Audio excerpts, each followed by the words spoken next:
ರಾಜ್ಯದ ಮುಖ್ಯಮಂತ್ರಿಗಳು ಉಪಮುಖ್ಯಮಂತ್ರಿಗಳು ತಮ್ಮ ಗ್ಯಾರಂಟಿಯಿಂದನೇ ಮತ್ತೆ 20ಕ್ಕೂ ಹೆಚ್ಚು ಸಂಸದರನ್ನ ಗೆಲ್ತೇವೆ ಅಂತೇಳಿ ಭಾಷಣ ಮಾಡ್ತಾ ಇದ್ರು. ಅವರ ಗ್ಯಾರಂಟಿಗಳ ಬಗ್ಗೆ ಸಂಪೂರ್ಣವಾಗಿ ಮರ್ತು ಬಿಟ್ಟಿದ್ದಾರೆ. ಅದ್ರ ಬಗ್ಗೆ ಚರ್ಚೆನೆ ಮಾಡ್ತಾ ಇಲ್ಲ. ಪೆನ್ ಡ್ರೈವ್ ಬಗ್ಗೆ ನಾವು ಹೆಚ್ಚು ಆಸಕ್ತಿ ಕಾಂಗ್ರೆಸ್ ಸರ್ಕಾರಕ್ಕೆ, ಇಡೀ ಸರ್ಕಾರನೇ ಅದರಿಂದ ಬಿದ್ದಿದೆ.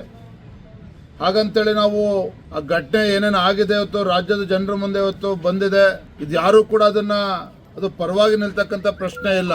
ಭಾರತೀಯ ಜನತಾ ಪಾರ್ಟಿ ನಿಲುವು ಸ್ಪಷ್ಟವಾಗಿದೆ.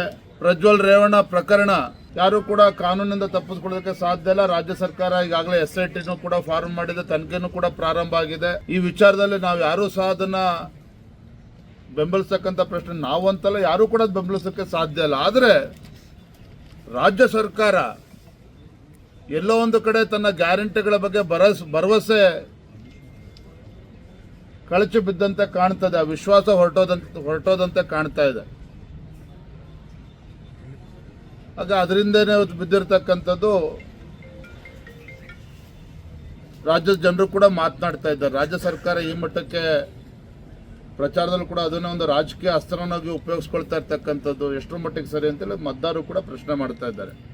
ಆದರೆ ಒಂದಂತೂ ಸತ್ಯ, ಈ ರಾಜ್ಯದಲ್ಲಿರ್ತಕ್ಕಂಥ ಕಾಂಗ್ರೆಸ್ ಸರ್ಕಾರ ದಿನೇ ಇವತ್ತು ಕಾನೂನು ಸುವ್ಯವಸ್ಥೆ ಸಂಪೂರ್ಣವಾಗಿ ಹದಗೆಡ್ತಾ ಇರ್ತಕ್ಕಂಥದ್ದು.